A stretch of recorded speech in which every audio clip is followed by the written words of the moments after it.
Hello friends, welcome to my channel Technical ARPANET. Myself Arnab Kundu. Today I will discuss an interesting topic, which is who owns the internet. Okay, I will discuss elaborately that particular topic. Okay, so go to the computer screen.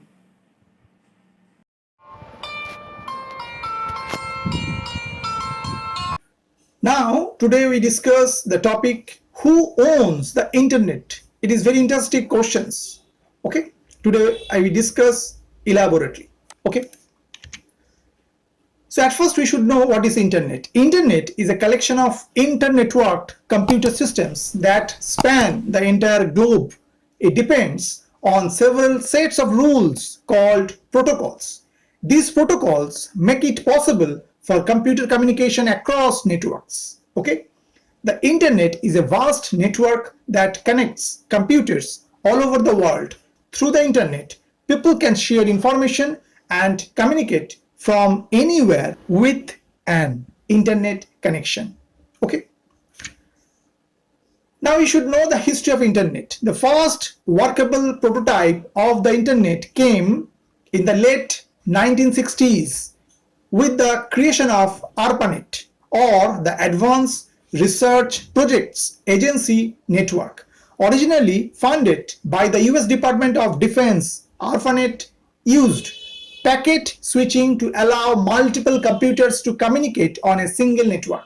Okay, the technology continued to grow in the 1970s after scientists Robert Kahn and Vinton Cerf developed Transmission Control Protocol and Internet Protocol, or TCP/IP. Okay, a communication model that set standards for how data would be transmitted between multiple networks. Okay, ARPANET adopted TCP/IP on 1st January 1983, and from there researchers began to assemble the network of networks that became the modern internet. The online world then took on a more recognizable form in 1990s when computer scientist Tim Berners-Lee invented the World Wide Web, means WWW. While it's often confused with the internet itself, the web is actually just the most common means of accessing data online in the form of websites and hyperlinks. Okay, it is truly global system. Actually, internet is a truly global system. Cables crisscross countries and oceans, crossing borders and linking some of the world's most remote locations to everyone else. And the internet is still growing. More computers link to it every day, and various organizations and companies are working to extend internet access to countries that are not yet connected. The internet is a very broad concept. Okay, now the time to know the interesting questions which I told at the beginning of my video, which is who owns the internet?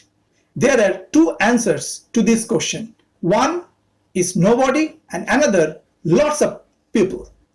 If we think the internet has a unified single entity, then no one owns it. There are organizations that determine the internet's structure and how it works, but they don't have any ownership over the internet itself. No government can lay claim to owning the internet, nor can any company. The internet is like the telephone system. No one owns the whole thing. Now the another part, from another point of view, thousands of people and organizations own the internet. The internet consists of lots of different bits and pieces, each of which has an owner. Some of these owners can control the quality and level of access we have to the internet. They might not own the entire system, but they can impact your internet experience. The physical network that carries internet traffic between the different computer systems is the internet backbone. In the early days of the internet, ARPANET served as a system's backbone. Today, several large corporations provide the router and cable that make up the internet backbone. These companies are upstream internet service providers known as ISPs. Okay. No single person or organization controls the internet in its entirely. Like the global telephone network, no one individual, company or government can lay claim to the whole thing. However, lots of individuals, companies and governments own certain bits of it.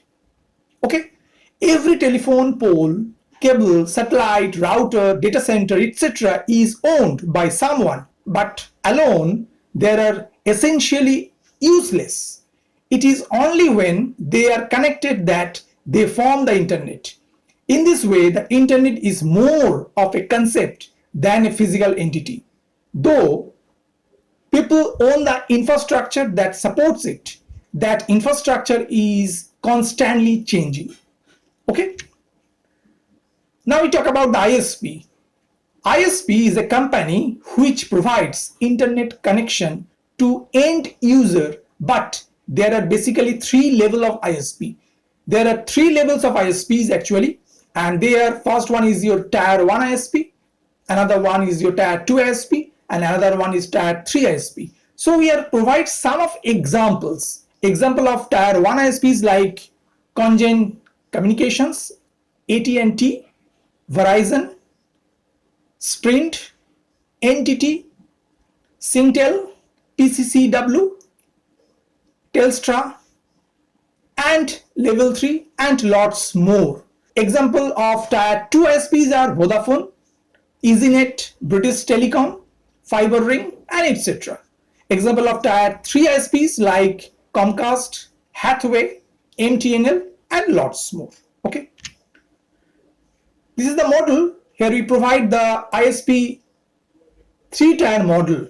First one is your tier 1, second one is your tier 2, and last one is your tier 3. So this is actually like a hierarchy structure. Okay.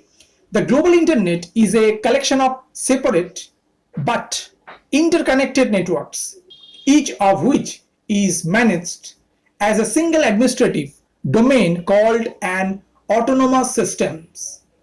There are over 60,000 AS numbers assigned to a wide variety of companies, educational, non-profit and government entities.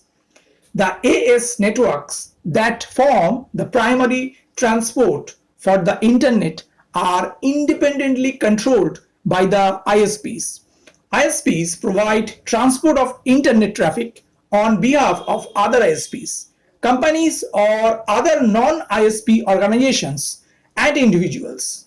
Okay, ISPs are classified into an three-tier model that categorize them based on the type of internet services they provide. Okay, and now we talk about the more about internet. There are several organizations that oversee the internet's infrastructure and protocols, and they are the Internet Society, a non-profit organization that develops the internet standards, policies, and education.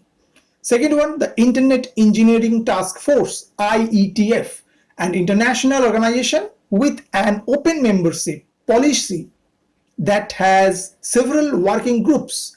Each working group concentrates on a specific topic such as internet security. Collectively, these working groups try to maintain the internet's architecture and stability. Another one, the Internet Architecture Board, IAB, an IETF committee. The IAB's mission is to oversee the design of internet protocols and standards.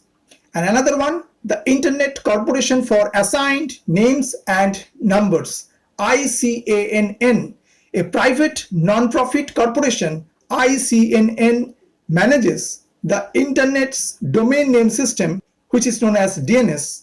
ICANN is responsible for making sure that every domain name links to the correct IP address. Okay. Within the backbone are internet exchange points known as IXPs, which are physical connections between networks that allow data exchanges. For example, while Sprint, Verizon, and AT&T provide part of the internet backbone's infrastructure, the three networks are not intertwined. They connect together at an IXP. Several companies and non-profit organizations administer IXPs. Okay? The individual computer networks that make up the internet can have owners. Every ISP has its own network. Several nations, governments oversee computer networks. Many companies have local area networks that link to the internet. Each of these networks is both a part of the internet and its own separate entity. Depending on local laws, the owners of these networks can control the level of access users have to the internet. Okay, and some of the top ISPs in India, and they are like Reliance Jio, Airtel, Vodafone Idea, BSNL, ACT FiberNet, MTNL, Hathway, etc. Other notable ISP in India is Railtel Corporation of India, state-owned ISP with pan-India optic fiber network along railway track. Okay, I hope you have understood this topic, who owns the internet. Okay, I hope that you have understood today's topic. For more videos, keep watching my channel Technical Arcade. Thank you and bye bye.